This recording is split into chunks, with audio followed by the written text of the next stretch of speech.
online. We have a very interesting set of panelists who are going to discuss the content, look at some positive inputs, things that they would like to see added probably. We will look at that. We'll talk get the feedback from the panelists later on. Of course, we're going to have an opportunity to interact as well with the rest of the civil society. The first part, we're going to have people from SPD, Strategy, Policy, and Review Department, speak to you about the process through which they went through in developing the Strategy 2030. We will have a short open forum once they are done with it, and you could have questions related to the process. Okay. Going to the substantial content, we will take that in the open forum post the panel sessions. Okay. So that's just to give you a context. But in order to formally welcome all the members of the civil society here, I'd like to invite ADB's Vice President for Knowledge Management and Sustainable Development, Mr. Bambaru Sushankan, to share his welcome remarks.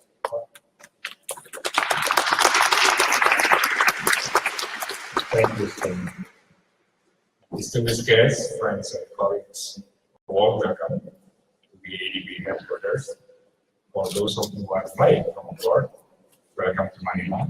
This is our home for more than 50 years right now. It is my great pleasure to be with all of you in this particular event. The Asian Development Bank continues to play a key role in the development of Asia. Yes, in the region in the past, still face challenges caused by poverty and vulnerability. Persisting issues related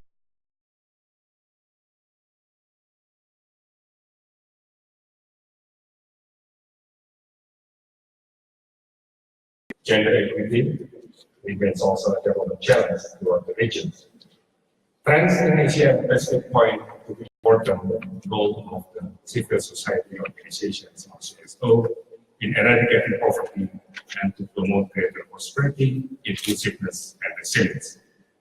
ADB recognizes that CSOs have much value to add through your extensive ground-level experiences, knowledge, expertise, and strong understanding of local communities. We also recognize, as Asia and the Pacific continues to grow, the access to funding sources and the general environment many of you operate in is changing rapidly. The experience also has shown that ADB cooperation with CSOs brings about better development results in our operations. Let me give you some examples. Through ADB Integrated Disaster Risk Management Fund, grassroots women organization in disaster-prone areas in Indonesia, the Philippines, and Vietnam are the ones leading innovative disaster risk management activities in their communities. In Mongolia, ADB is helping improve the quality of life of people with disabilities by providing better economic and educational opportunities. We are working with people organizations to bring about more inclusive development services.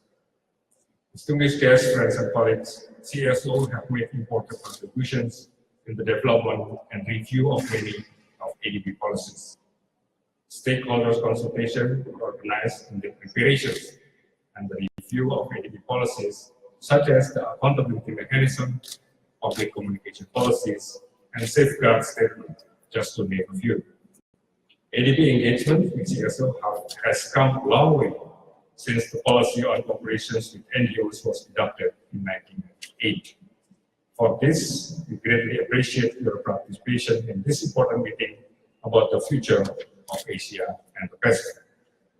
So let me close by encouraging you to use this opportunity to engage constructively and to provide constructive feedback to enable us to further strengthen our new strategy 2030.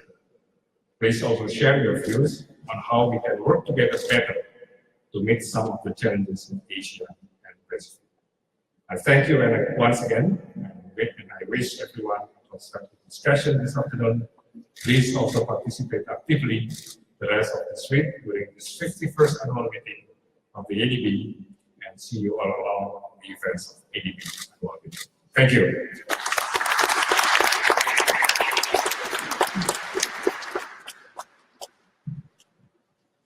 Thank you very much, Baba.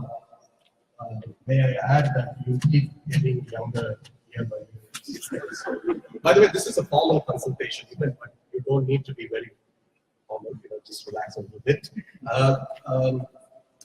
As I mentioned, after we had this welcome remarks, and I did have a very good friend of mine who's here representing people with disabilities, and mentioned that I hope disabilities, people with disabilities are considered. I see Reinhard there. Thank you, Reinhard. You saw that the BPKM did speak about that as well, so I hope you're happy with it. So let us welcome on stage, as I mentioned, ADB's DG for Strategy, Policy and Review Department, Mr. Tomeyuki Kimura, and the Director for Strategy, Policy and Business Process Division, Ms. Valerie Hill, who are going to give you a very quick overview of their entire process of developing the strategy. Okay. They probably will mention the efforts they've taken, and that's what we're going to hear from them very shortly.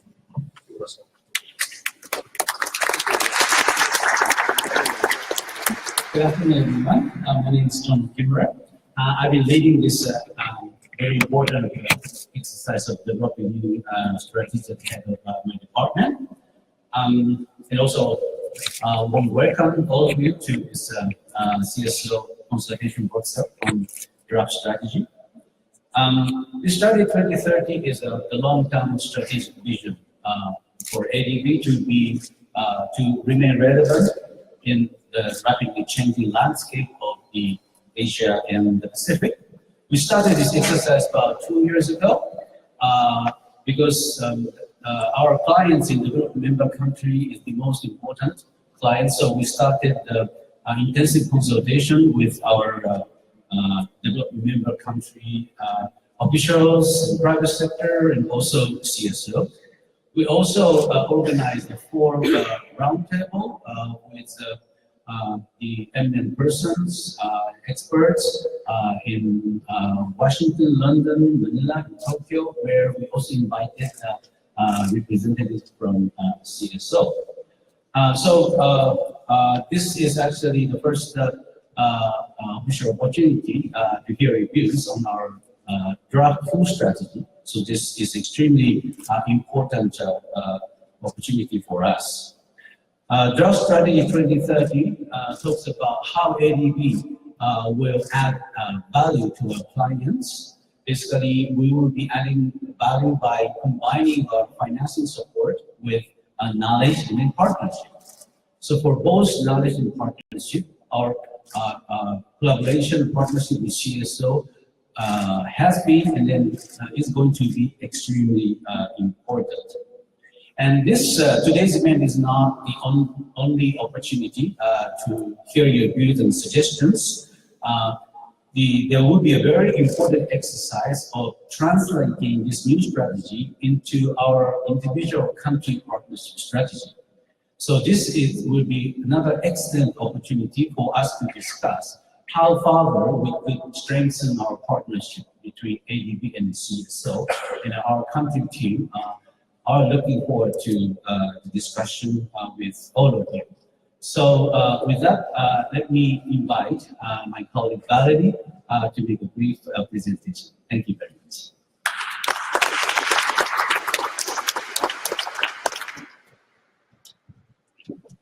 Good afternoon, and thank you for spending the afternoon with us to discuss the new strategy. My presentation, I'll try to keep it as short as possible. We'll cover a little bit of the process and the content of the new strategy. The assumption is that you've all seen the draft that is posted on the webpage, so I will go through the slides fairly quickly. The first slide is about the rationale for doing a new strategy now. Asia is one of the most dynamic regions of the world. 50 plus years ago, when ADB was established, Asia was the poorest region of the world, even poorer than Africa. And ADB's business was very much focused on agriculture at the time because feeding people was a primary concern. Today, the environment in which we are operating is very different. Most of our clients have reached middle income status, and many people are wondering whether we still need an Asian Development Bank going forward. We strongly believe that we have an important role to play, but very clearly, we cannot operate in the same way we were operating 50 years ago or even 10 years ago. We need to constantly reassess ourselves to remain relevant in this very dynamic environment. Even though our clients are very diverse and have all reached middle income status, they are very diverse in terms of needs, aspiration, and capacity. So we do need to have differentiated approaches and tailor our approach to the diverse needs of our countries. The development landscape in which we are operating is becoming more complex. We have more ambitious goals to reach, and those goals apply to all countries, not just poor countries. One thing is very clear, is because of the sheer size of Asia, those global goals will not be met unless they are met in the region. And also, we are dealing with many more partners. We see new institutions like AIIB, the new development bank. The private sector is playing a more active role, so we need to partner with these different entities and partners if we really want to make a difference. So in terms of the preparation process, the document itself is fairly short, 30 pages, and we try to keep it as simple and user-friendly as possible. But there is a lot of work that went into it, a number of background assessments, an analysis of our current strategy, Strategy 2020, midterm review, and a number of evaluations by our independent evaluation department. We also commissioned some studies on specific topics, and we brought in some external views, McKinsey, for example, on global trends and how ADB should position itself. We also have, as Tomo explained, some extensive consultation. It started in 2015. We started with our staff, our resident mission, then we went in various countries, our PMC, developed countries. We had roundtable meetings. And finally, the first full draft of the strategy was posted on the web for external consultation early last month, and this is the main document which we are discussing today. So really a lot of work went into that. In terms of the next step for completing the work, we have two key formal consultations during the annual meeting. Today with civil society, and then we will be discussing the same draft with our governors on Saturday morning. After that, we will take all the feedback and we will revise the document. We're aiming to finalize it for board approval in the third quarter. Right now, we are aiming late July so that we can start implementing the new strategy in our next work planning and budget cycle, which starts in the third and fourth quarter. So this slide summarizes some of the issues that we've heard from civil society. It's by no means comprehensive. There were a range of issues, some strategic on focusing on what ADB should do, some operational on how ADB should do things. So these slides highlight some of the key messages. I'm not going to repeat them all, but I think many of these messages we have tried to capture in the document that is in front of you. In terms of the emerging direction, the current vision of ADB on the Strategy 2020 is to eliminate poverty in the region by 2020. And what we want to do under the new strategy is to expand that vision beyond poverty reduction. That doesn't mean that poverty reduction is not important anymore. Of course, it's our core proposition. But what we've heard from our clients is that they aspire for much more now than just poverty reduction. They want our help to become prosperous, inclusive, resilient, and sustainable. So we've expanded this vision, and this is in line with the new SDGs. In the document, we also try to articulate our value addition. And what we've heard through the numerous consultations is that the fact that we've been operating in the region for more than 50 years, we have built important partnership, and we are trusted by many of our clients. So this was quite encouraging. And what do they value from ADB? First is our financing, of course. Going forward, it's not just about how much money we can put on the table, but also how much money we can catalyze from other partners. It's not just financing, it's our financing combined with knowledge. And our comparative advantage in terms of knowledge work is really the tacit knowledge that is embedded in our project. And also when it comes to safeguards and good practices, so this and standards, this is something that we've heard from many of our clients. And finally, partnership is very important. Knowledge partnership with a major partner, including civil society. We also try to articulate some guiding principles. The first one, which is new, is innovative technology. Our clients are worried about the impact of new technology on their economy. So to help them, we're doing some research to understand the impact on the economy and possible policy implication. This was one of the main themes of our recent Asian Development Outlook. We also want to embed new technology in our project and also in our own systems. We do need to make some internal improvements as well. The second point, which is also new compared to the previous strategy, is integrated solution. We are dealing with development problems that are more complex, like aging and urbanization. And to successfully address them, we need to provide integrated solutions which cut across various sectors and themes, and also which bring in the private sector window with the public sector window. And what we've heard from our client is the fact that we provide all these services under one roof is seen as a perceived comparative advantage of the institution. Finally, we will continue to use a country-focused approach. The country should be the main driver of its development, so this will continue. We will still have country partnership strategy, and this whole process should be strengthened. This is where this integrated solution needs to be articulated. We also mentioned differentiated approaches across various groups of countries, and we've identified three main groups. The first one is small island developing states and fragile and conflict-affected situations. There is a special provision in our charter that we should pay special attention to the needs of the smallest and least developed countries. Presence. The second group of countries, low-income and lower-middle-income countries. This will be a very important client group going forward. We believe that there is an important role for us to play going forward in those countries, but we need to be very selective and focus on areas where we can add most value.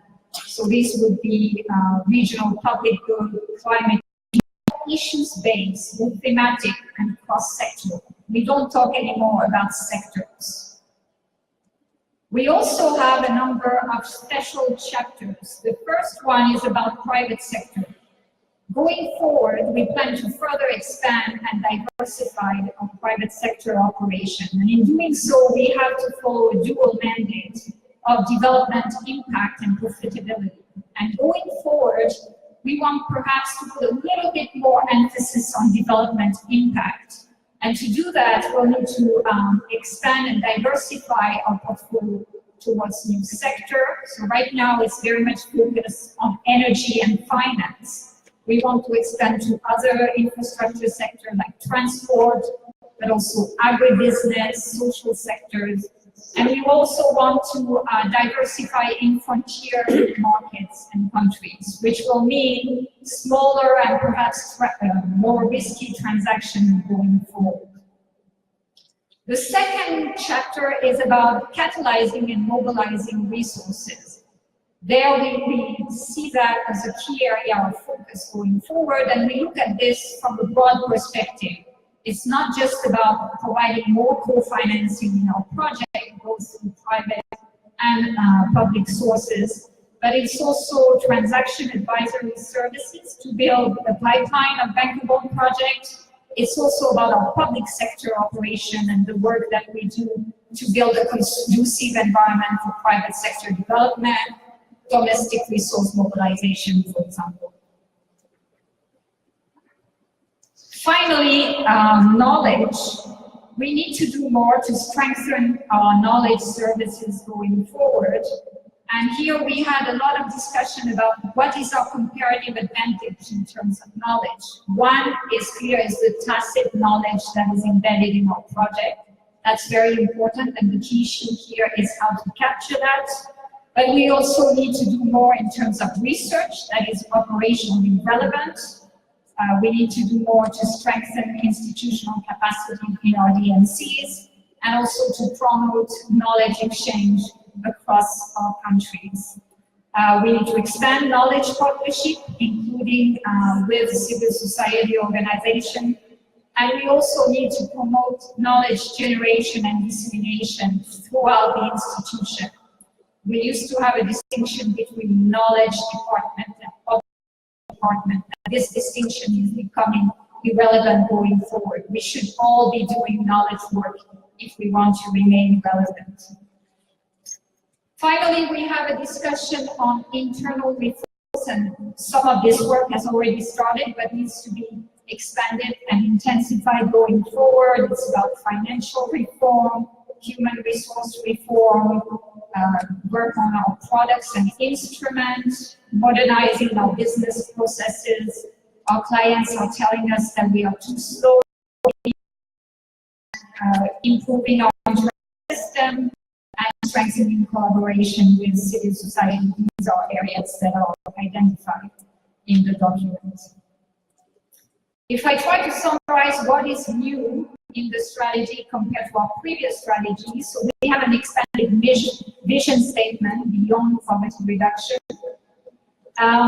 We have more flexibility at the corporate level. Strategy 2020 has identified core areas of operation, and I said 80% of our operations should be concentrated in these 5 areas.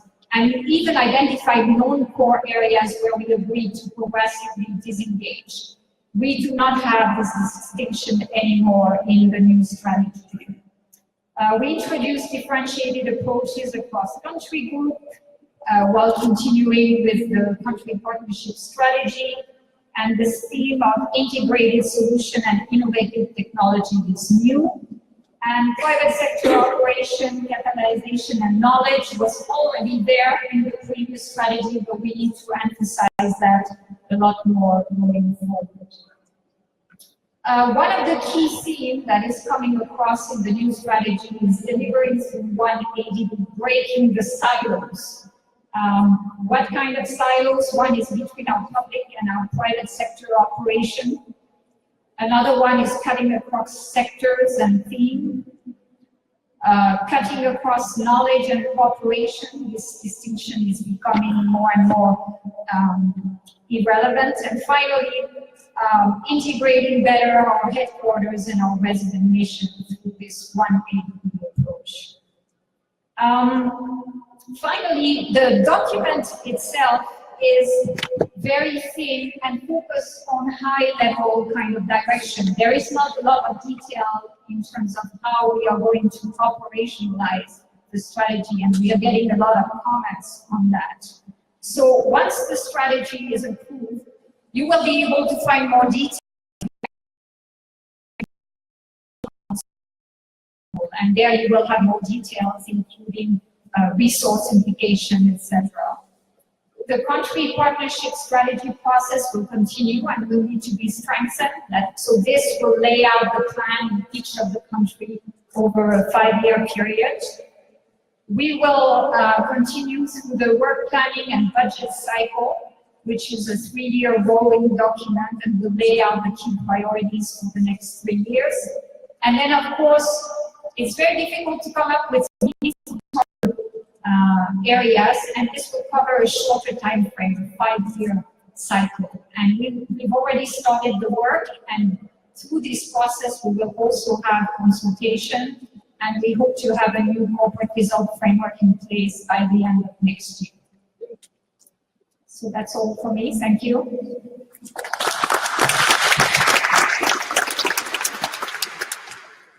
Thank you very much, Adri Gorosa. I might just require help to probably answer a couple of questions which might come up. As I mentioned, we will have 2 open forums. Right now, we'll have a very, very brief open forum because we are going to go into a 1 hour get into applications or comments. Anybody? Yes, sir, Ryan. Why am I not too surprised?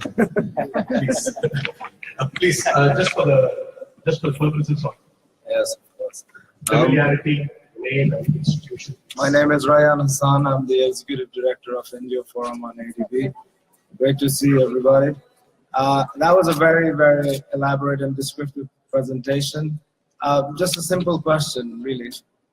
When you're looking at borrowing governments and their national development agendas, as the world is in a climate crisis, and they're going to reach out for loans from all forms of credit which is available, including the ADB. The movement of the portfolio towards the private sector, and from the private sector leading into country partnership strategies to pipeline projects, from your end might be very easy to etch out in bullet points and figure out and map out. But from the borrowing end point of view and the local community point of view, the question is about transparency. We don't know which projects are going to come through the pipeline from the private sector lending arm, and will it fulfill the borrowing government's development needs, which are addressing local community needs. So while that's a deeper discussion for the groups, take it there. Thank you for the comments. May I take another question? I mean, if it is on the process, I think Ryan raised a very valid point. You know, the future of lending is going to be very challenging. Different players. I think it's got a very valid point. But if we can take another question, probably Richard. Yes. Thank you. A bit difficult following Ryan with such a profound question.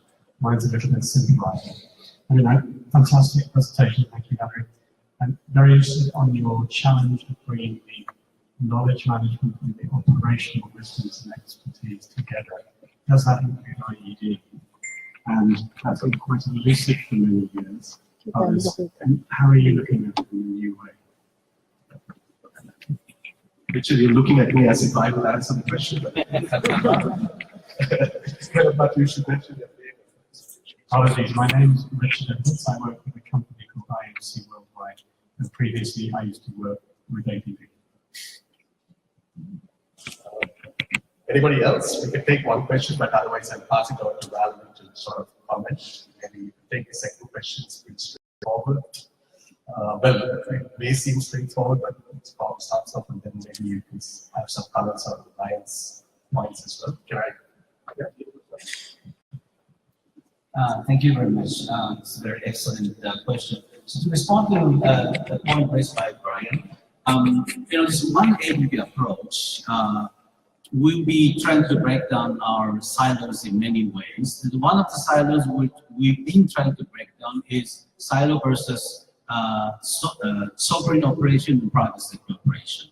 We'll be sending more and more private sector staff to field so that they can work with our colleague from sovereign side based in field, and they will be jointly preparing 5-year strategy for each country. So the impact of development impact of our private sector project in the country, from macro point of view, this issue will be carefully examined in the process of preparing country partnership strategy. Our private sector people will be more and more involved in this process under this one ADB principle. Of course, because of the different nature of the project, unlike the sovereign project, we deal with the private sector. So we can't put the specific pipeline project in a country partnership strategy itself. But of course, when we look at individual private sector project, we will definitely examine the impact, development impact, and then particular impact on the community in terms of safeguard aspects. We already have a very robust safeguard policies applicable to all sorts of operations in ADB. You want to add anything on the question from Richard? Anybody would like to take the question on KM and IED? They can use KM. Yes, I think one of the messages was this distinction between knowledge department and non-knowledge department is becoming increasingly relevant. So all departments should be doing knowledge work. That includes IED. In the case of the strategy, actually, we work very closely with IED in preparing this document in terms of the planning of their work program. They did study on every single area of the current strategy, which we have used as very important input in preparing the strategy. So, yes, of course, IED is producing very important knowledge that management is using to chart the future direction of the institution. It's not just about IED, it's even about departments that you really don't think, like OAS or OAG. They do very important work that we can use to build and share with our clients. And, so, yes. Thank you very much. Any other questions? By the way, there will be people also who can bring the mics to you in case you have questions, particularly from that section. I noticed there is no mic stand available there, but our colleagues will be happy to bring it over to you. Any other questions? Yes, sir. Name and institution, please, if you don't mind. You can raise the mic. It seems people are Dave Hughley from Plan International. I'm interested in the fleshing out, if you like, of the mandate of the bank into the development, into a more explicit development terrain. One of the areas that I'd like to hear some thoughts on is really the regional remit of the bank. While there are clearly multi-country emphasis points within the strategy, it seems to me that there are trends and issues that require perhaps a more regional overview, certainly across Asia and the Pacific, whether it's climate or migration and so on. Just some of the thinking around how the bank will be operating from a regional perspective. Thank you very much. Here. All right. Thanks, David. Any other question? So when you talk about region, you're talking about Asia and Pacific in general, not specifically South Asia, Southeast Asia. I noticed somebody, sir, yes, we get the mic to you. I was looking under. So your name and sorry. I'm Larry Santos from I'm under section 2, changing landscape and challenges, and under. Sorry, I'm looking for you. we're probably going into the content, but I love that. Anyway, I'm looking where is anti-corruption here. ADB, the recent forum that I attended, there is a workshop about the anti-corruption thing that ADB is doing, but I can't see it in this paper. Maybe I miss it. Sorry. Good point. I mean, we can certainly take it out. And there's one more, is it? Okay, so 2 plus 1. Okay, we'll take one more because our panelists will also need to respond. So, yes. Name and institution, sir, please. Gary Serrano from the Philippine Rural Reconstruction Movement. My particular concern is about the assessment inputs to the strategy. And in particular, I've been interested as to whether this should be made available. Is it accessible? And then particularly in regard to the stubborn persistence in this region and the widening inequality, if that would be available. So, Isagani, are you speaking about, when you refer to the region, are you speaking specifically to the Philippines or? The whole region. Because the region is still the bulk of extremely poor in the world are still within our region. If also, you may add the assessment in regard to real physical limits against which the dynamic growth in our region is running. And that particular assessment, I'm really specifically interested in. Thank you, Mr. Can I invite Kim Rosa to answer some of the questions?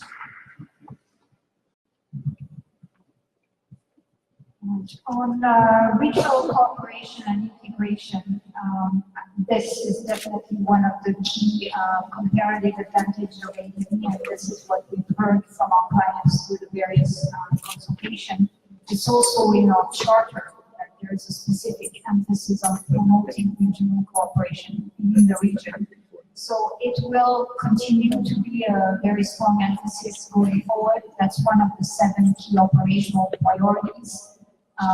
Going forward, we've done a lot in infrastructure, the hardcore aspect of infrastructure. Going forward, we want to move more into the soft areas. Regional public good is definitely something that will be very important as we move towards middle-income countries, areas with externalities, climate change, etc. So this is definitely something that features prominently in the document. In terms of anti-corruption, that's definitely a key aspect. It falls under governance and institutional capacity. If you look at the document, there are 59. It lays out the role of ADB in strengthening capacity and standards. This is actually what we've heard by our clients. When they value our financing combined with knowledge, the type of knowledge that they value is the tacit knowledge embedded in our project when standards and safeguards and things like that. So definitely this is one of our value added, and this is something that we need to emphasize going forward, both in our public sector and our private sector work.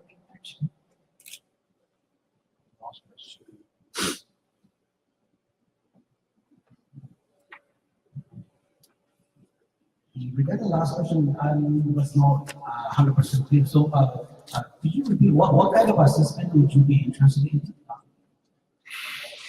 Can we get the mic to Mr. Isaklan?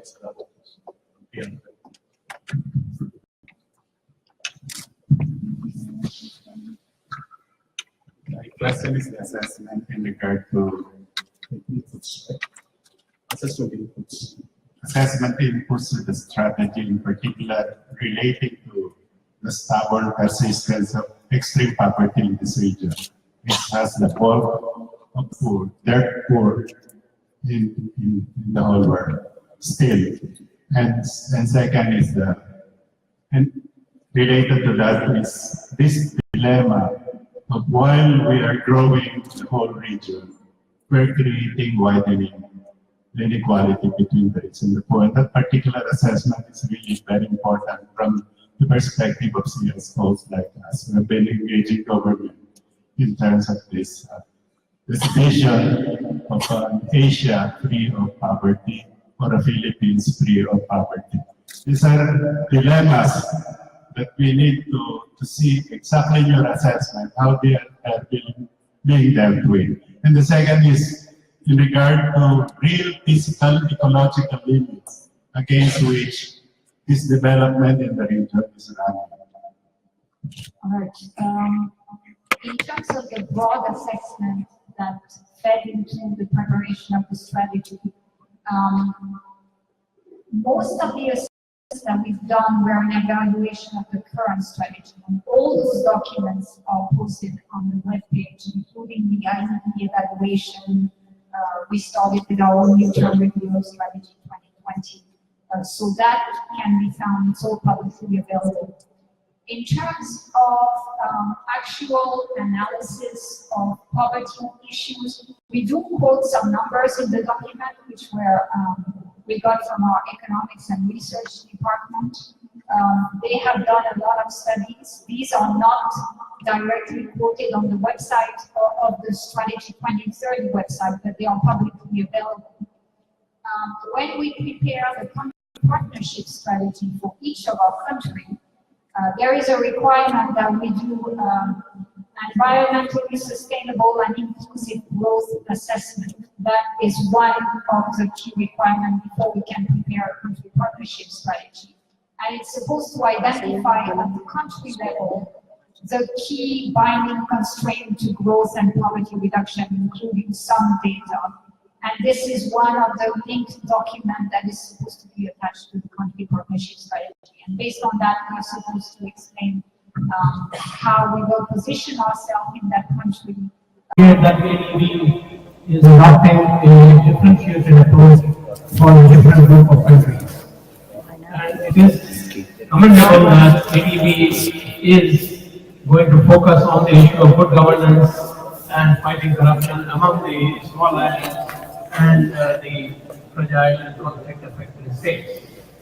But I was surprised and puzzled that governance issues and institutional capacity development are not mentioned as a priority for middle-income countries and lower-income countries. Why is that? I would argue, I would give two arguments why this should be corrected and should be a priority for those group of countries. First, it is clear from Transparency International report on corruption in Asia Pacific region that the middle income and lower income countries are experiencing high degree of corruption and have not made any significant progress in fighting it over the past 20 years. So it is a persistent problem, and citizens of these countries believe that their governments are not doing a good job, and it is part of the ADB to help fight corruption in those countries. Secondly, as you know, the World Development Report 2017 was focused on governance, and it has done extensive analysis to highlight that while it is possible for the countries, low-income countries, to grow without having good governance, Bangladesh being an example, Cambodia being an example, is not possible for a middle-income country to grow into a high-income country without fighting what is called the middle-income trap and without fighting and improving governance. Therefore, why would you not want to address that issue for lower and middle-income countries? I don't understand. Another thing on the governance and institutional section in the strategy, where I think the ADB could do a little bit better, is let me backtrack a minute. That part of the strategy somewhat reads like the way it was in the midterm review of the strategy 2020.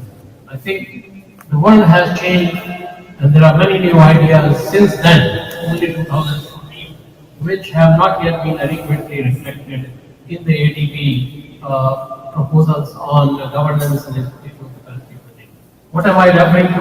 For example, the Sustainable Development Goal number 16. For example, the Open Government Partnership. For example, the World Bank commitments to Global Partnership for Social Accountability and for IDA 18. For example, the IMF's new anti-corruption policy as being a matter of critical issue. These developments have certain strategies for fighting corruption and governance which have not yet been reflected in the ADB. So I would request that this may be addressed. And I'll explain this later when we have the next round of comments. My final comment is that the CSO collaboration, which, as I said earlier, the new worldview is that CSOs collaboration is important for government and private sector in almost all key development areas covered by the Sustainable Development Goals. Therefore, all the key operational priorities and areas mentioned by ADB, the CSO collaboration is important in each and every one of them. Therefore, I would propose that rather than referring to CSO collaboration in something like page paragraph 103 of the strategy, it should be included in every single place to talk about health, education, social protection, participatory urban planning, because without that, the way the bureaucracy is working, the ADB staff are not going to go to paragraph 150. They will read what is meant for health and read health paragraph. Therefore, please mention these 3 words, CSO collaboration, 2 words actually, in each and every sectoral operational priority that you have mentioned. I think finally you mentioned about partnerships. Very quickly, I will applaud you for pioneering the knowledge partnerships as an instrument. At the same time, having one of the organizations who concluded a knowledge partnership with ADB, I can say that that instrument needs a lot of operational instrument. So as part of your operational plan, please seek the feedback from those who have suffered through the torture of managing knowledge partnerships and try to make it a less painful experience. Thank you very much.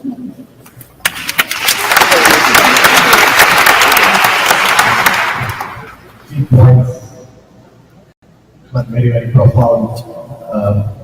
Role of civil society, governance, CSO collaboration, everything ADB does is what I want. So, what is your perspective? Can you, if possible, take a look at the gender dimension as well, apart from the Pacific Island dimension, if possible?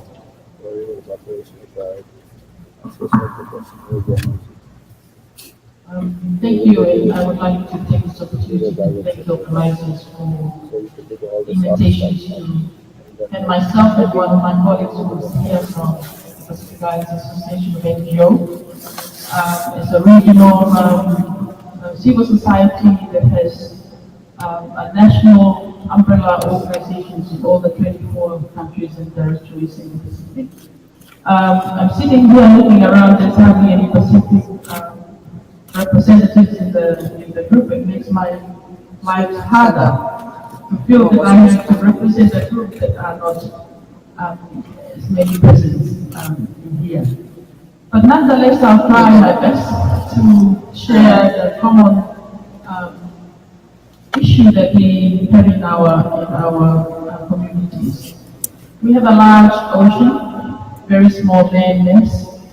So the issue of climate change is very real in our communities. But I suppose that it's not any different to some of the challenges that our countries in Asia also share the same share of the climate change impact.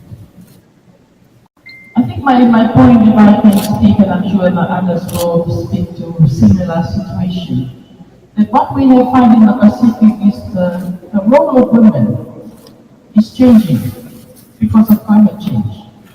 Some of our women in some of our countries are not traditional actors in farming. Their role in the community, in society, totally different. They are more into rearing of families and children, and so farming and fishing, and that's not their traditional. But when you are being faced with the challenge of climate change, and then when you are faced with the whole approach of economic driven economy, where you were talking about, ADB is talking about the public-private partnership. What does that really mean? It means that when we have countries like us in the Pacific, Tonga, where I come from, we don't have any resources to bring. So the PPPs is really to motivate the local economy. And when you don't have anything to trade, you find that you are just trading your own people. So labor mobility is very much a real, especially to New Zealand and Australia. And so when you have your young people, your male leading economy driven in your family, going to pick fruits and oranges and apples in Australia and New Zealand, what do you expect of our women? It's just so much pressure now in how we live our economy, how we demand to meet that kind of society. It's so much difficult now for our women. And then when you have climate change, they kind of devastated your property and your farming and everything. And then when the ADB and the World Bank come to Tonga and say, one of the criteria is that you must own the land before we can rebuild your house. Where are women when they don't even own the land? When the names are not even written on those properties? So you kind of already see the kind of criteria that they're using to, supposed to help or supposed to put a system in your process. But it doesn't really capture some of the issues that we often don't talk about. Yeah? It doesn't include in the paperwork. It doesn't include to say, government, even if you have to build a house for someone that is in the stronger cyclone, don't include land as your criteria. Because it does. But the whole ownership of that is really related. We continue to miss out this opportunity, and we see families being challenged in terms of how they related. Brothers are then asked to kick their sisters out of their family home just because they're going to be owning the land in the house going to be built. It's going to be under the land. So those are some, I think, what really important that we have to consider a kind of traditional relationship that we have in our families. And sometimes when we have ADB or other donors or other economic partners coming into some of our countries, they don't understand. And it's actually the government that's supposed to be providing that kind of contextualizing the situation. Don't seem to provide that. Yeah? So when you don't include civil society in the whole discussions and conversations, then we will continue to be, not with the intention, but marginalizing, but especially our women. Because most of the time, men are mobile. They move from the small island, they put one boat and then they go. Women will have to be staying, because the elders, people with disability, it's like that's their responsibility. Yeah? And so those are the kind of things that we would need to think deeper if we want this new vision of ADB to be achieved. Yeah? Otherwise, it's going to be just looking good on paper. The last thing before I move allow the others to share is the role of civil society in monitoring, especially when it comes to accountability and transparency. Because sometimes we are kind of stuck. ADB will come to the country and they will be like waiting for the country to use their system, that whole ownership, which is good. But then we also need to make sure that those processes are in place. And if they are not in place, we have to just allow civil society to come in. And when do we allow? What I want also to point out is that ADB should not take for granted the role of civil society. If you want your projects or if you want your work or the worth of the money to invest in the country, give space to civil society. Not just space, give them money, resource them to be able to manage them more. This accountability, this whole monitoring. Yeah? Because we may not know how to do it properly, but build the capacity of our civil society to be able to provide that accountability, that whole. Yeah? Because otherwise, sometimes we just assume or just say, okay, civil society will do that. No, put resources there, and then you'll be provided with the right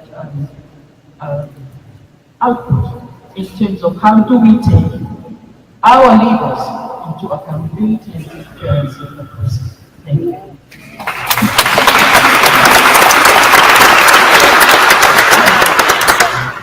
Very well, thank you very much, Sia. I mean, land rights is a big issue, but the dimension that you add to land rights, and from a contextual point of the Pacific Islanders, I think is quite new to several of us. Abdul, you represent a young youth, which I think, at least for somebody who does work with ADB on and off on certain activities, we know that ADB is a lot to the young people, particularly ISEC. What do you think? What do you look at when you saw the strategy?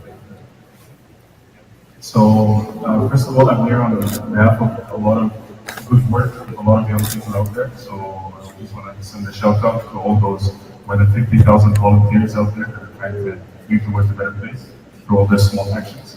Which brings me to one of my key thoughts for the day today. It's all on one underarching theme, which is as long as we keep looking at young people as a thematic area that needs to be solved and as an area that requires to be developed, it will remain a thematic area and it will remain a project or a program that is either created by governments or CSOs in order to make tomorrow better.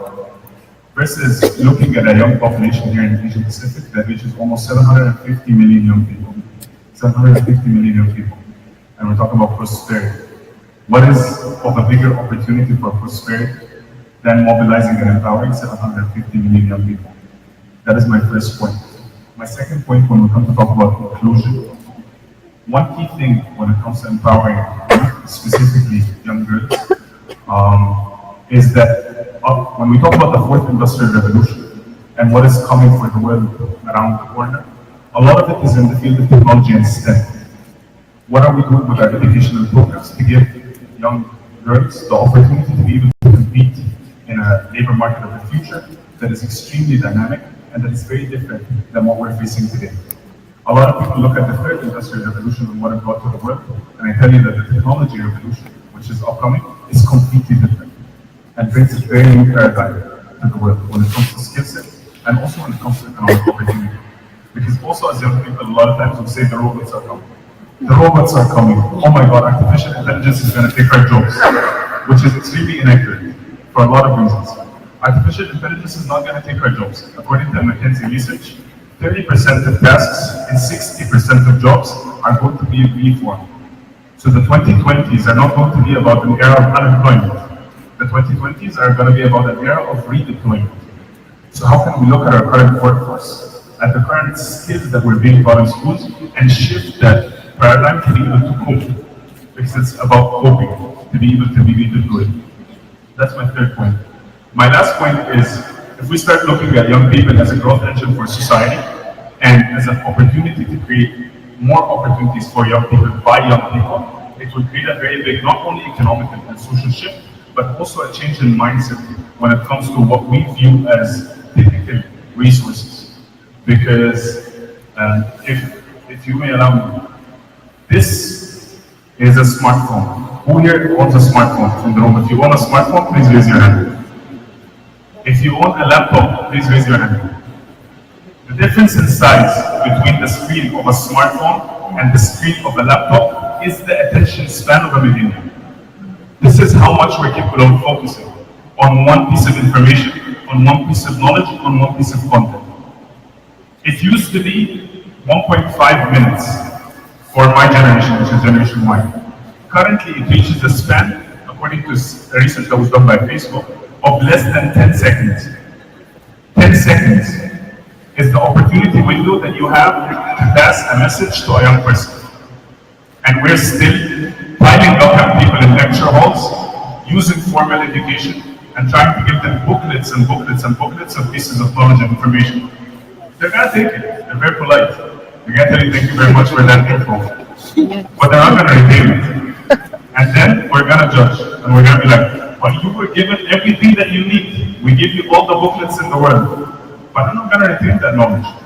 So how can we change the way that we look at education to make it more engaging, make it more dynamic, and be able to transcend, reach out to young people, and be able to shift the way that we look at formal education? Because if we want to build tomorrow, we need to look at young people as a participant today, not only by inviting them to the table so they will give an opinion, but as an active contributor in co-creation. That's the first thing. Second thing, one of the strongest leverages that we currently have is in that same device that I was just judging 5 minutes ago, which is connectivity. Building knowledge societies. Leveraging young people that have pieces of knowledge to teach more young people those pieces of knowledge. How can we build those sustainable knowledge societies that are capable of changing, again, the way that we're furthering global agendas? Because when we come to look at things like all our global agendas, you look at COP22, you look at the Sustainable Development Agenda, all of it does not look at young people as a thematic area, but as a contributor across different thematic areas and different demographics. So how can that be also the contribution of young people towards the strategy 2030 and the agenda of 2030? That's right. Thank you. Thank you. Thank you, Dr. I think not let my stuff. I think it's in the 5 seconds, it might be a Guinness World Record. Particularly when it comes to listening to me. Maybe 5 seconds. Olive, you've worked a lot extensively with rural economic development, particularly with farmers. How do you look at all of this innovation? You are still in agriculture, economics, and agriculture. Strategy 2030. Abdul, you need to go back later on for your second comments. The second comments to look at S2030 and you. Yeah, so that we put context later on into S2030.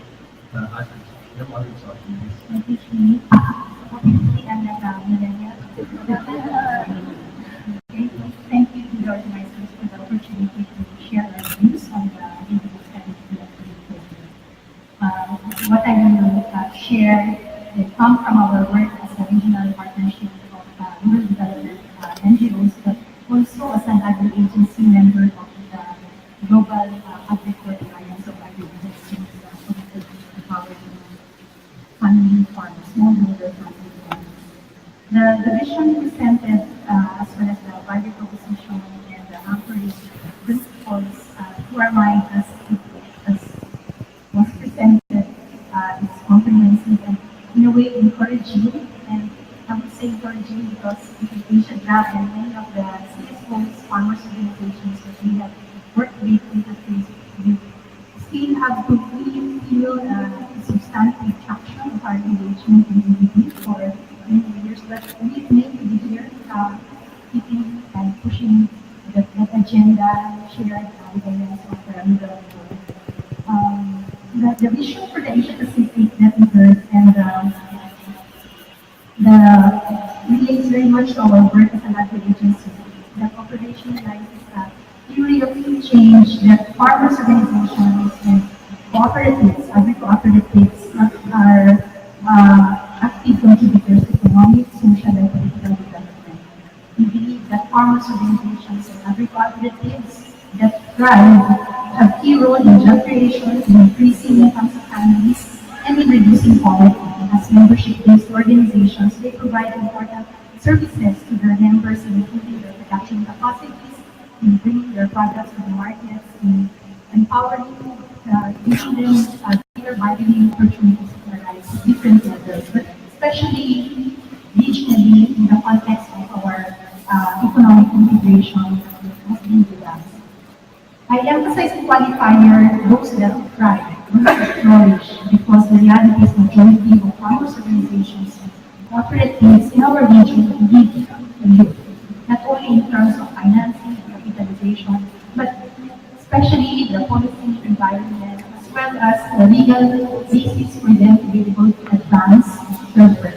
They also need a range of focused, specialized capacity building and technical advising.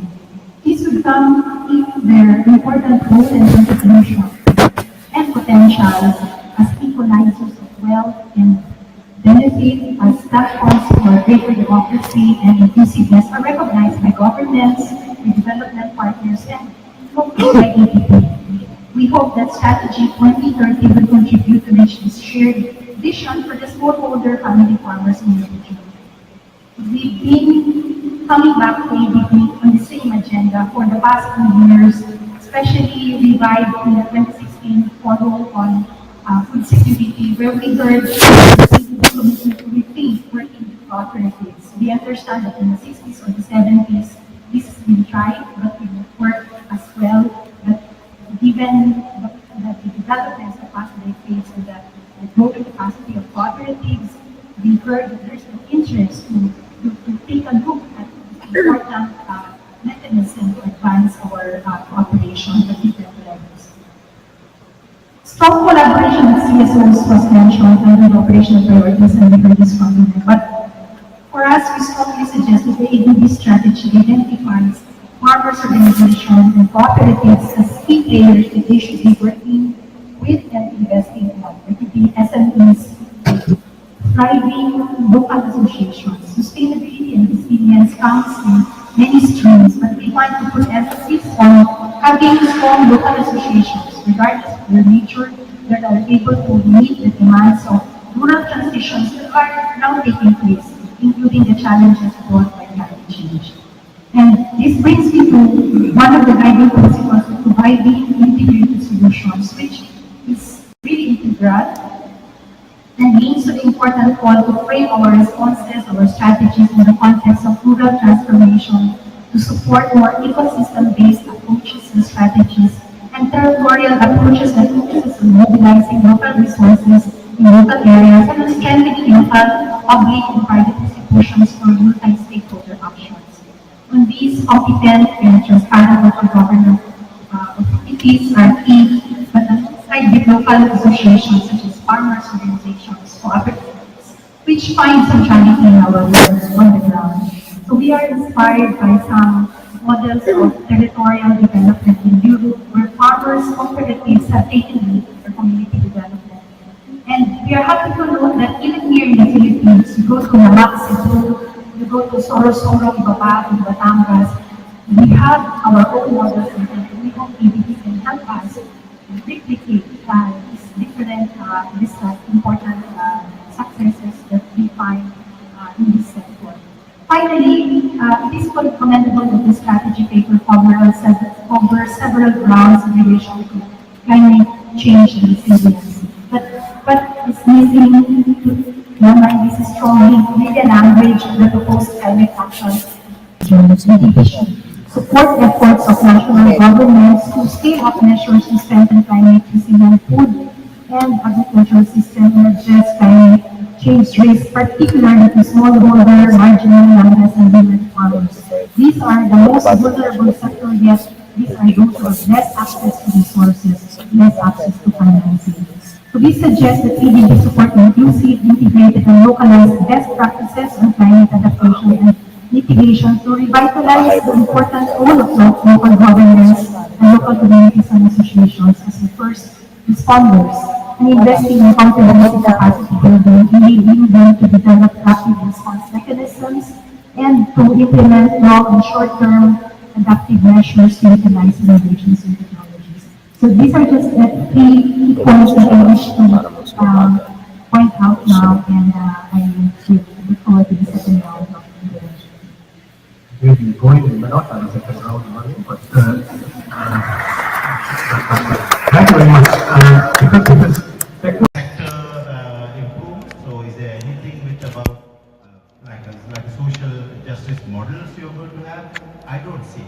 Instead, I see that infrastructure is still going to be a major part, and infrastructure might be climate resilient, but it's not going to be climate neutral. So I think maybe, and also that infrastructure will be done by the private sector. Now, if inequality is the issue, is the private sector, increase in private sector involvement is going to be the solution for this issue. So that's one issue I want to make. And I think I see a lot of women here, but I don't see that they're talking about much on the gender issue. I thought maybe some people will talk about the gender, but at least here they say gender target by 2030 at least 50% of the ADB projects, including both sovereign and non-sovereign projects, will promote gender equality. Is this something agreeable? Isn't it this the ADB's approach in the past? If you see the library here, you will see a lot of documents about gender equality. But I think we are much more patriarchal society, and we are not dealing with the real gender issues. Gender violence is one of the big issues that, and SDG very much talking about this gender issue. I think we have to be too serious about this gender issue. Otherwise, it will be just the numbers like here. I don't want to see the numbers. I think we have to go beyond these numbers. Thank you very so much. Thank you, very, very good point. And a lot to ponder and think about. Devon, let me go to you. You said, and very, very pointedly, about 2% of the investment goes to nature-based solutions. When you look at international financial institutions, and I don't want to keep it very generic here, I need it all tied to the strategy for 2030. when we talk about infrastructure investments, not many of them tend to be nature-based. So what are your thoughts? What can be done? We can add a couple of comments from the CI perspective. Thanks. Is this on? Yeah. Thanks, Srini. I think I also saved some time for my first round, so I'm going to take it back now. In relation to the strategy itself, there were certain aspects that we were very happy about. So environmental sustainability is mentioned. There's focus on smaller developing states. One of our panelists spoke about that. Green bonds, carbon markets, and also this is very interesting. Making 75% of the projects climate relevant. These are things that we're actually very happy about. Of course, the real issue is how you actually implement it, but having it in the strategy already is a starter. And these are things that we think environmental NGOs can actually work along with ADB in accomplishing this. We at CI already have been partnering with ADB. So for example, the Triangle Initiative. So we do have experiences already working with the ADB. There's another similarity, both Conservation International and ADB are for the Global Environmental Facility. They're both project agencies, so that's also something that we can build on. So I think they are, and I'm just using my organization as an example. I'm certain if you look at yourself, you can actually identify ways in which you can also collaborate with the ADB. There is one aspect I think which is very important, which is the green grid infrastructure. I think because this actually enhances resilience and it's relatively lower cost. So these are actually ways in which we can actually work on. There's just one thing I wanted to mention in relation to food security, which I think has been lacking. In the document, it talks about food security, but there's no mention about fisheries or coastal resources. And for a region such as Asia Pacific, I mean, everybody depends on fish. So I think you really need to mention it. Even if it was envisioned on the food security, it needs to be explicitly mentioned just the same way like you mentioned agriculture. And I love sushi too, so I'm concerned about that. I'm going to be the devil's advocate here, and I'm going to mention just one thing. I think it was the lady here that talked about the CSOs and being fit into a box, etc. I think the CSOs are to be blamed. I wouldn't venture to say how much percent. But if you look at the strategy of ADB, they say here, they actually plan to use their expertise better across sectors. This is the ADB talking about themselves. Why don't the CSOs say the same thing? Because you put yourself into your own little space, or we're dealing with justice, or we're dealing with gender, whatever it is, you lock yourself in that space. Why don't you also expand yourself across sectors? And I'll give you a very good example. We're sitting in front of Starbucks. Conservation International actually partnered with Starbucks. And right now, 99% of the coffee that is served in Starbucks are ethically sourced. This is a partnership between Conservation International and Starbucks. Now, the average environmental NGO at that time thought they couldn't work with businesses. They saw businesses as enemies, kind of. And CI said, no, we can work with them, we can partner with them, because that's one of the strategies in which we could actually have more sustainable use of our natural resources. So that's just an example. So I think CSOs need to look at themselves as well. Thank you, thank you. You brought some very, very interesting points.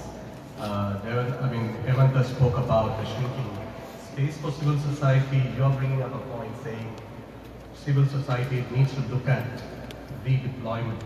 And that's what you talked about in order to move forward. In fact, we have a session on shrinking spaces for civil society. It is a dangerous problem, friends. And we do have learning with partner session in the next 2 days as part of the CSO Plaza. So I encourage you to take a look at your apps and attend some of those very interesting sessions. Vinay, let me go to you.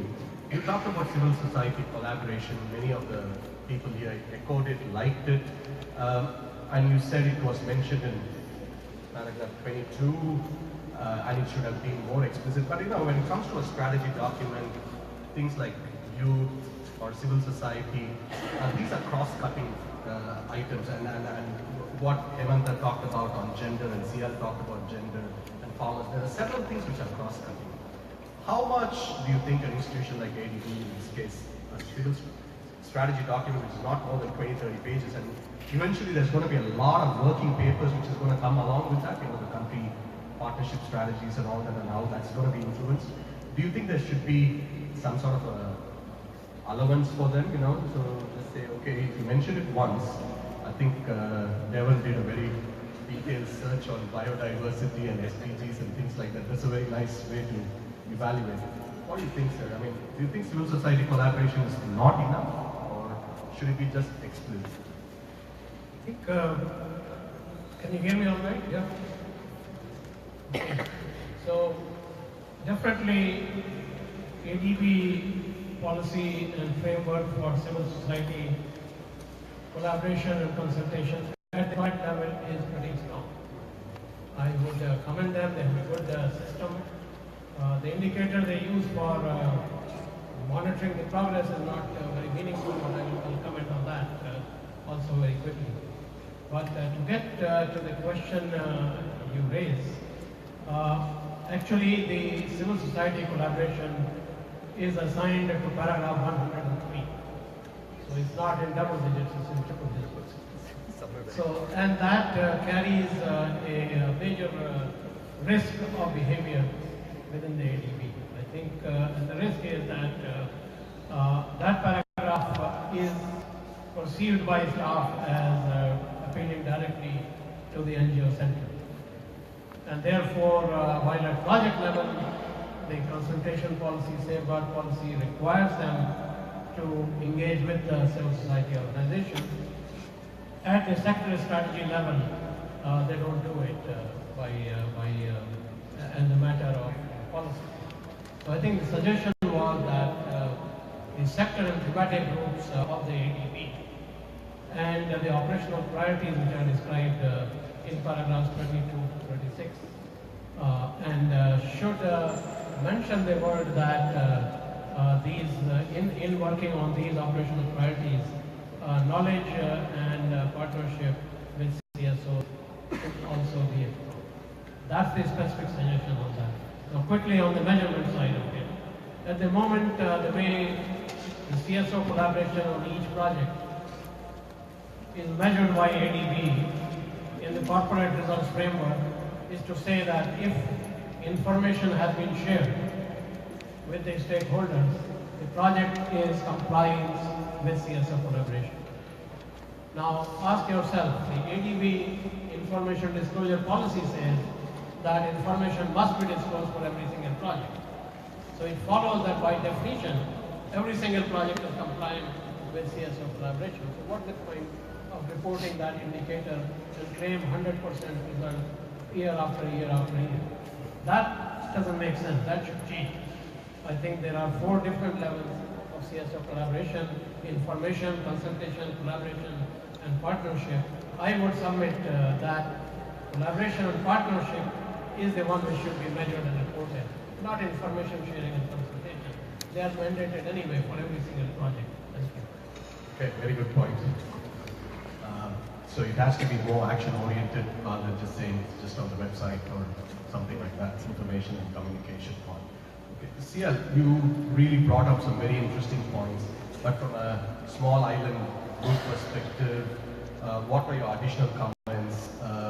Because what happens there, let's say, compared to a country like India or China, the behemoths here in South Asia and Southeast Asia, including Indonesia, is very, very different.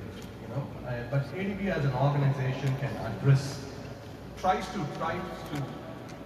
satisfy all these organizations through a strategy, all these types of countries through a strategy. So there is a certain challenge. But what would you like to see happen better for the benefit of the Pacific Islands, in your opinion? Thank you. Just keep the mics closer to you. Thank you. I think my Pacific Islanders would be very disappointed with me if I finish today without responding to the comment that was made from my colleague at the far end, in terms of looking at the role of civil society. Because civil society has been working in terms of demanding for accountability and transparency in processes, working with government. And what we know is that regardless of the fault and failure of our government, we have a democratic system that we can vote them in and kick them out if they don't deliver. Yeah? But when we have new partners that come into space, like private sector, for example, what are the accountability mechanisms in place that we could hold them to account? And I'm talking from the Pacific, where there's a lot of demand, interest from our European countries coming to seabed mining. Because a lot of the minerals in our oceans, they want it to make computers and smartphones and everything. And how do you hold these companies accountable when we don't even have the capacity to understand whether they do a good EIA or, you know, those are the things that I think that we need to demand more. And one of the last things that I'll say before I finish off is that when ADB is moving to say that the 2030 strategy is going to be expanding the vision to come up with prosperity, all the rest of it, it does mean that we need to look at doing something different. In our Pacific, we still have some of our countries crying out for help in self-determination. Yeah? West Papua is still crying out for freedom from Indonesia. So if ADB is moving towards expanding the way we do things, we need to look into self-determination. Yeah? Human rights of some of our countries, where in the Pacific, we can't really say we are a free Pacific because our brothers and sisters in West Papua are still under the influence of non-democratic leadership that are in Indonesia. Yeah? Our colleagues in New Caledonia are under the French sovereignty, outside of their wish that they want to be free.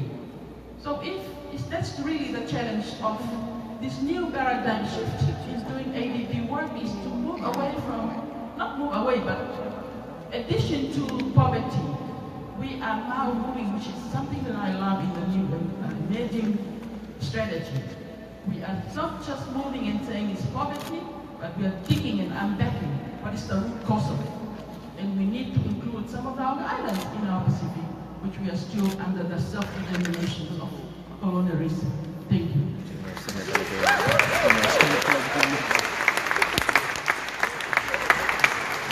On responsive to CCL, you've made up for many of the Pacific Islanders who are missing here. You still spoke for all of them. Marlene, agriculture.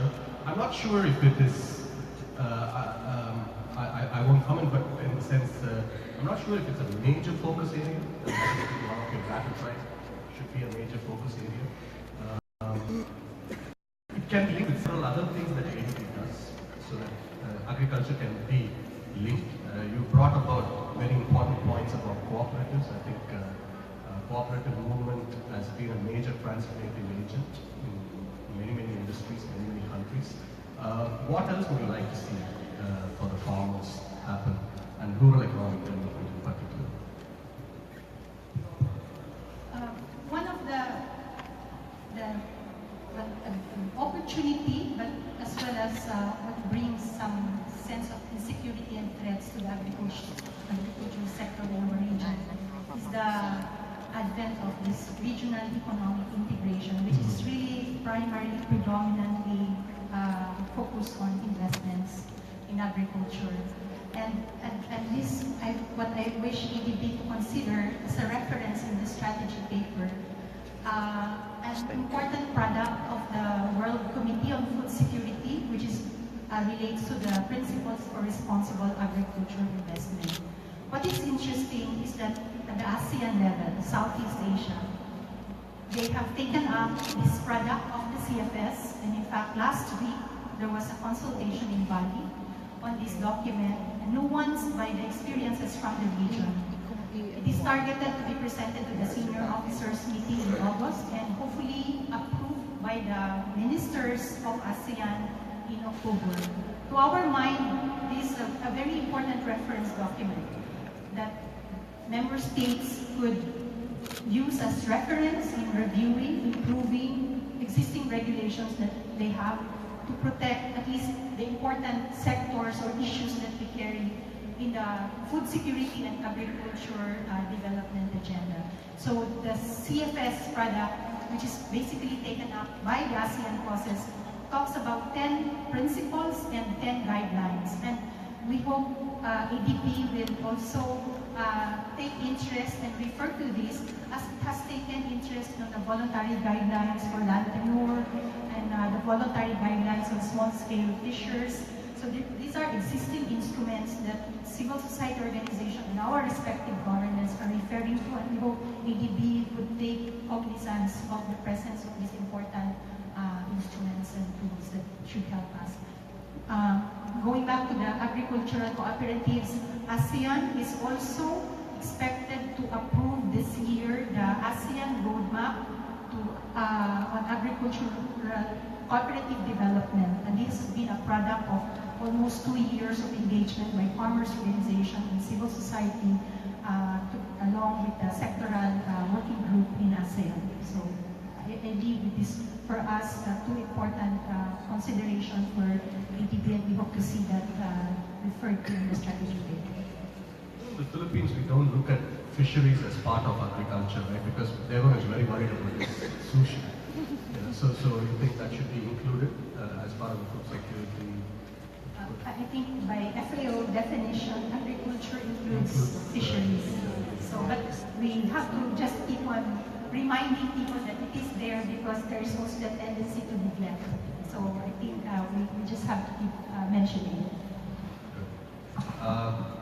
Voice of the youth, but last but certainly the most powerful. So strategy 2030, yeah, if you can focus on that. A lot of things that our colleagues have spoken about is also relevant to the youth. So what are your thoughts? I believe my key thoughts here are, in light of strategy 2030, when we come to look at the youth component in it, I think it needs to be a little bit more explicit. I think the idea of having us even here in the first place as young people as part of the CSO workshop or consultation for the strategy in itself is a great step forward. A lot of the good work that a lot of youth-led organizations are doing with the Asian Development Bank currently, I think is a hallmark of how the youth sector can be effectively mobilized when called upon, and sometimes proactively engaged when they speak up or when they step up to the plate. So I'll keep it into brief points. First thing, which was earlier mentioned, is that idea of social entrepreneurship. Social innovation as a concept in itself is the new paradigm when it comes to the development sector. The idea of building up an NGO and reaching out for grants and these normal funding mechanisms that were part of what was the third industrial revolution is currently being completely shifted through models of social innovation that are more sustainable and that give more ability for civil society to be able to flex and cope with the dynamic changes of the current world, let's say. That is the first point. So how can we look at models of social innovation and integrating that as part of the strategy 2030?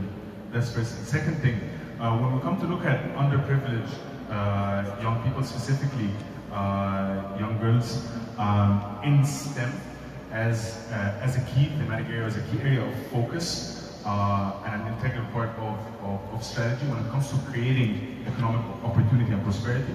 I think that can be a key area of focus.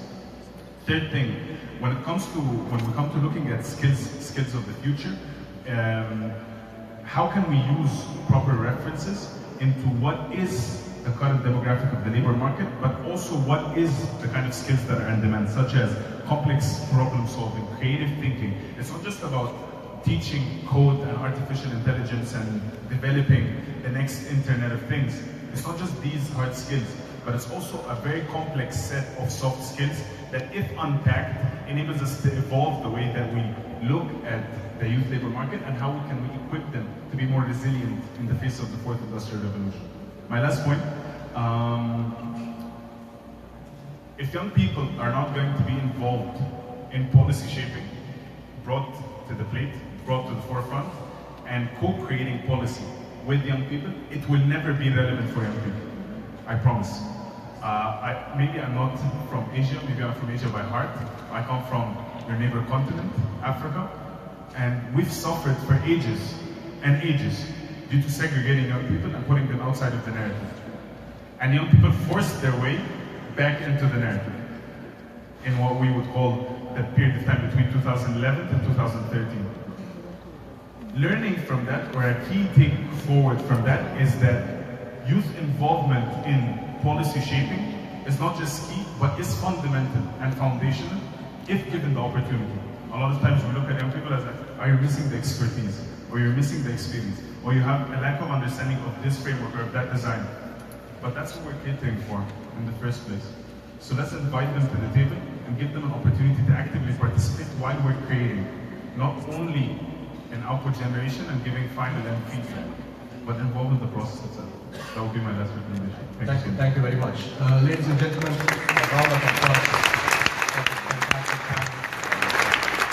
I've done wrongly justice to them in terms of giving them very, very limited time, but we have overshot our time by more than 15 minutes, close to 30 minutes, which means that we have a short activity so that the activity can be really managed on time.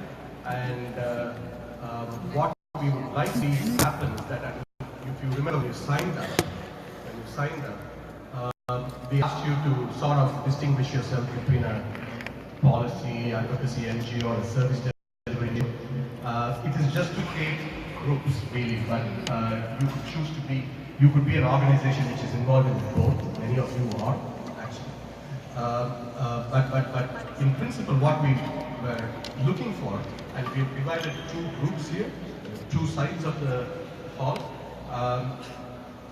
If you can think, if you need to discuss, or if you already have your thoughts in your mind, we would like you to write down some of your thoughts, comments, based on those three leading questions which are going to be displayed to you very shortly, as well as which are displayed on those boards. There are a couple of boards there which are very of limited space to write down, but please feel free.